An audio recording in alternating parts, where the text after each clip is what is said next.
Sa bawat araw na inilalagay mo rito dito sa lupa, bagamat ikaw ay taga-kumpleto ng Diyos, hindi pa tapos ang Diyos sa buhay mo. Hello? Amen. Marami pa siyang gagawin sa'yo. Kung marami ka nang tinatanggap ng pagpapala mula sa Diyos, magsaya ka. Dahil maraming tao ang nagtatanong sa Diyos, Lord, bakit ganito ang aking buhay?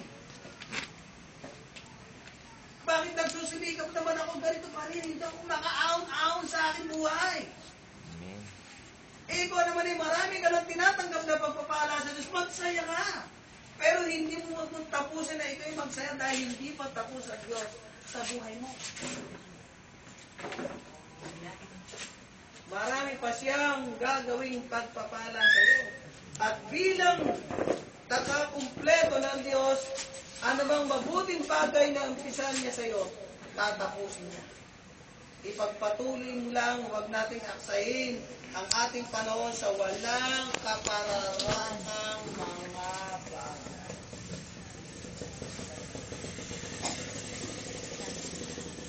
Binigyan tayo ng Diyos ng 24 hours.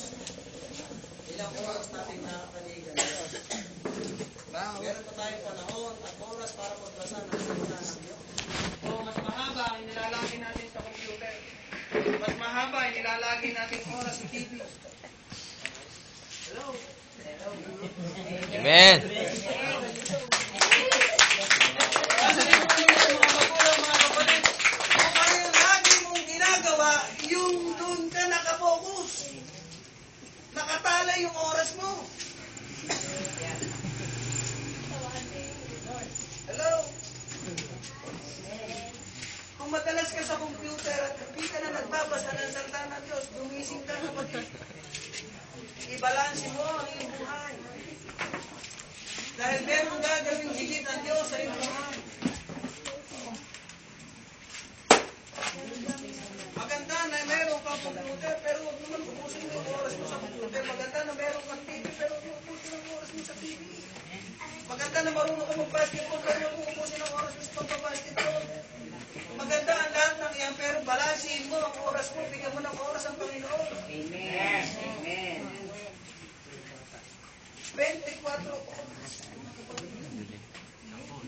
Nilikha ka ng Diyos upang maging taga-kumpleto. At sa loob ng 24 oras na to, nakumpleto ba ang buhay mo?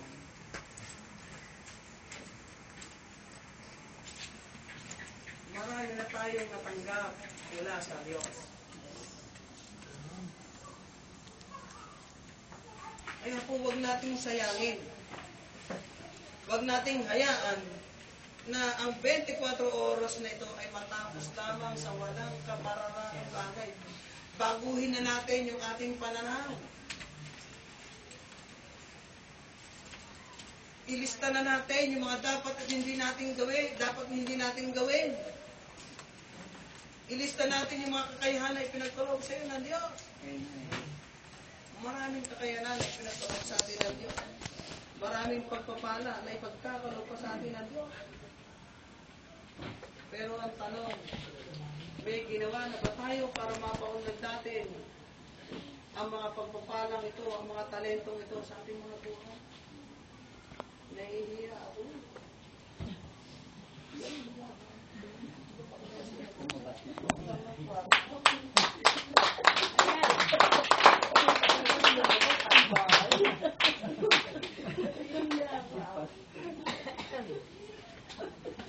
Hallelujah! Hallelujah!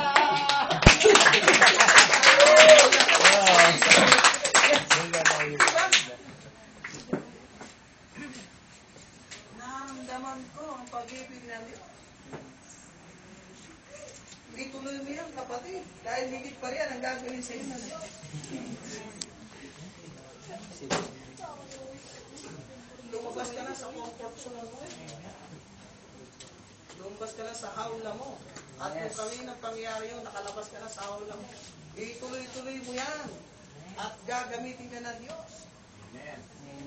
Kasi ikaw ay taga-kumpleto. napakasarap. Sabihin mo nga sa iyong katabi, kapatid. Kapatid, Ikaw ay taga-kumpleto. ikaw ay taga-kumpleto. Hindi taga-pasa. Diba? Palakpakan po natin ang Panginoon.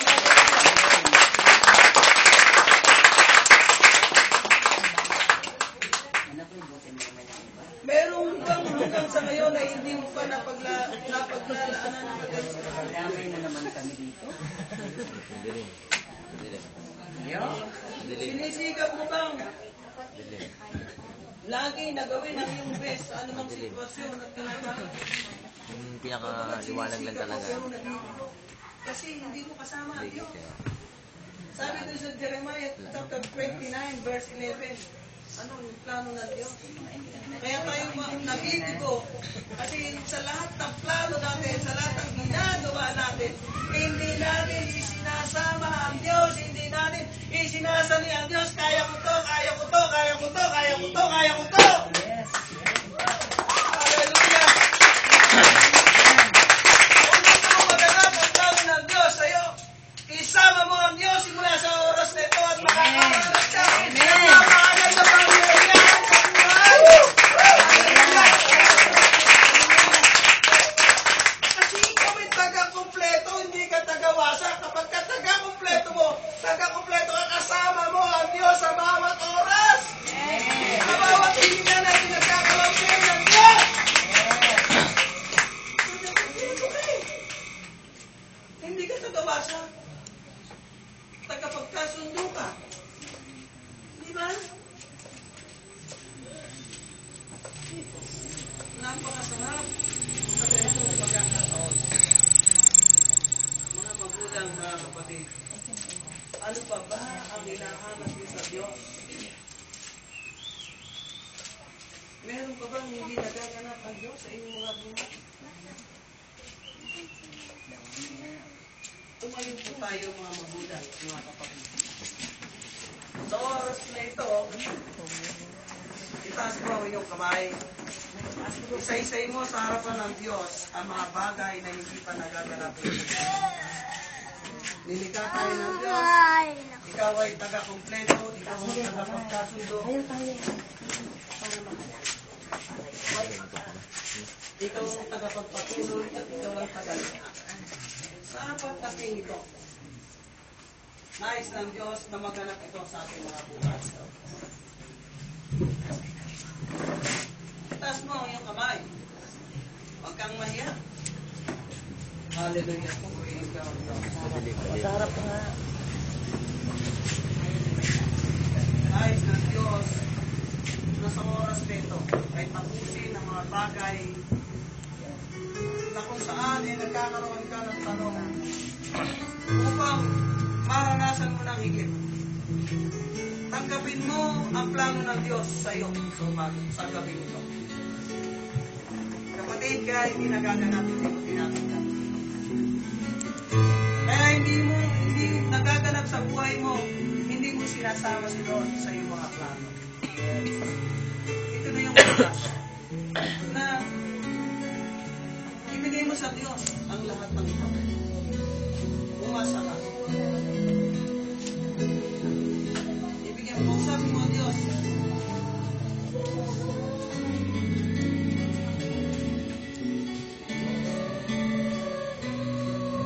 huwag kang maya sa iyong katabi. Umikit ka. Huwag mo tingnan ang iyong katabi. Umikit ka, kapatid. Itaas mo ang iyong kamay. Kausapin mo ang Diyos, Lord, ito po yung mga bagay na hindi pa nagaganap sa aking buhay na gusto ko maganapan simula sa oras na ito. Salamat sa salita mo. Kaya pala hindi ito nagaganap ay dahil may pagkukulang ako. Sa oras na Panginoon, humihingi ako ng tawad. At tulungan mo ako na mga plano ito ay magkaroon ng kaganapan. Sapagkat ang plano mo sa akin na ako'y tagapagpatuloy, tagapagkasundo, tagalikha at tagakumpleto. Hallelujah, Lord. Hallelujah.